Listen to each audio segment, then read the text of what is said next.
বলতে এত কষ্ট কেন? I am sorry all this children die. উনি তার ট্রমা নিয়ে তো সারা জীবন শুনে আসছি, ট্রমা বাচ্চা হারানোর ট্রমা আছে না? এটা কোন ধরনের? এটা কি ইসরায়েল? একমাত্র অন্য স্টেট ওয়ার্ল্ড অর্ডারে ইসরায়েল ছাড়া বাচ্চা এভাবে হত্যা করে না। যেই কারণেই হোক, যে কথাই বলা হোক, রাজাকার হোক, যেই শব্দই হোক, বাচ্চা হত্যা ইজ নেভার ওকে। এন্ড যতটুকু আমাদের গণতন্ত্রের মানুষজন কিছু এক্সপ্রেস করেছে, ইটস নট ইনাফ। আমাদের হচ্ছে মনুষ্যত্ব যেন আসে। আমরা আর্টি বেশিরভাগ আমরা শিল্প চর্চা করি, কেন এটা আসছে না মানুষের মধ্যে? যারা আমাদের গার্ডিয়ান, গভর্নমেন্ট কি? গভর্নমেন্ট আসলে গার্ডিয়ান। এখানে রক্ত খসছে কিন্তু কিছু হচ্ছে না। তো এই কারণে আমরা এরকম একটা আয়োজন করেছি, শিল্প চর্চা যারা করি তারা এক্সপ্রেস করার। বিচার চাচ্ছেন কার কাছে? আমরা কার কাছে আর বিচার চাবো? আমাদের কিছু যদি বাসায় হয়, আমরা আব্বু আম্মুকে আগে বলি। আমাদের আব্বু আম্মুকে এখানে যে আমাদেরকে রাজাকার ডেকেছিল, আমাদেরকে বলেছে কোলাবোরেটর পাকিস্তানের। কত আমরা যেখানে বেশিরভাগ মানুষ কখনো জন্মই হয়নি, কত বড় এটা একটা অনাচার করে তারপর এতগুলি বাচ্চা খুঁজছে, রোজ হচ্ছে। গতকালকেও নিউজে দেখেছি 9টা আরো এক্সট্রা ম্যাস গ্রেভের মধ্যে পাওয়া গেছে। এগুলি কে উত্তর দিবে? কে এগুলি আমাদেরকে করবে যদি আমাদের গভর্নমেন্ট না করে? আমরা ইউএন এর ইন্ডিপেন্ডেন্ট ইনভেস্টিগেশন চাচ্ছি।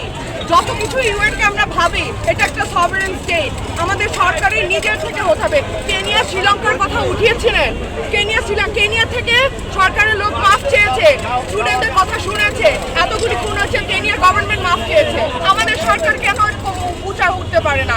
আমরা আমাদের সরকার থেকে এক্সপেক্ট করি বেশি। এটা খারাপ।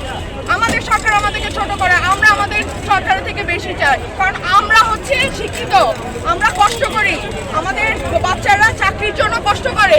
এই কারণে আমরা বিচার চাই, আমরা আরো হায়ার এক্সপেকটেশন থেকে চাই। ভালো এটা। এই কাজটা করে থাকে তাহলে সরকার কিভাবে ন্যায্য বিচার করবে? আমি তো আর সরকার না।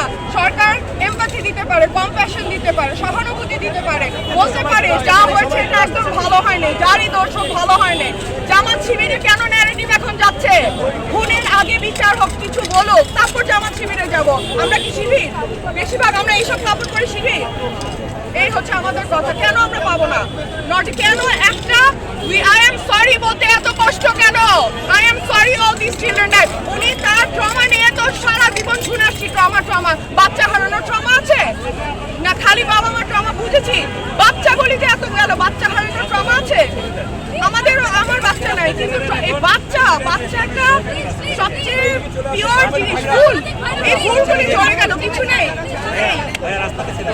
এখন প্রত্যাশা কি বা দাবি কি আপনাদের এখন সরকারের কাছে স্পেসিফিক? সরকার, আপনারাও মানুষ, আমরাও মানুষ, আমাদেরকে মানুষের মতো করে দেখেন। পুলিশকে বলেন আপনারাও মানুষ, এভাবে মানুষ হন। মানুষ আগে, সবার আগে মানুষ হওয়া দরকার। মানুষ হওয়া আমরা ভুলে গেছি। আমরা সবকিছু আগে চোর ডাকাতি গুন্ডার একটা দেশ হয়ে গেছে। এটা আমাদের ফার্স্ট ইনস্টিংক্ট হচ্ছে কে কাকে ঠকায় আগে যাব। সবার মধ্যে করাপশন আছে, সত্যি কথা এটা। কারণ উপর থেকে নিচে আসছে এই করাপশনের কালচার।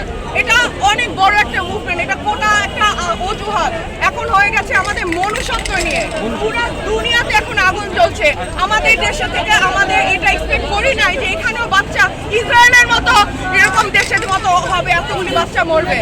এক সপ্তাহে 1000-এর মতো মানুষ মারা গেছে, বলতেছে 200। ইসরায়েল তো নিজের বাচ্চার সাথে করে নাই। এটাই এতটুকু চাচ্ছি, এটাতেই আমরা স্টেট বিট্রেয়ার হয়ে গেলাম। আমরা তো এটাই চাচ্ছি, এতটুকু চাচ্ছি আমরা। আপনার পরিচয়? আমি একজন শিল্পী, আমি আমার নাম দিতে চাচ্ছি না কারণ আমি আমার ফ্যামিলির জন্য ভয় করি। এন্ড সরকার, I should not be scared আমার কথা বলার জন্য।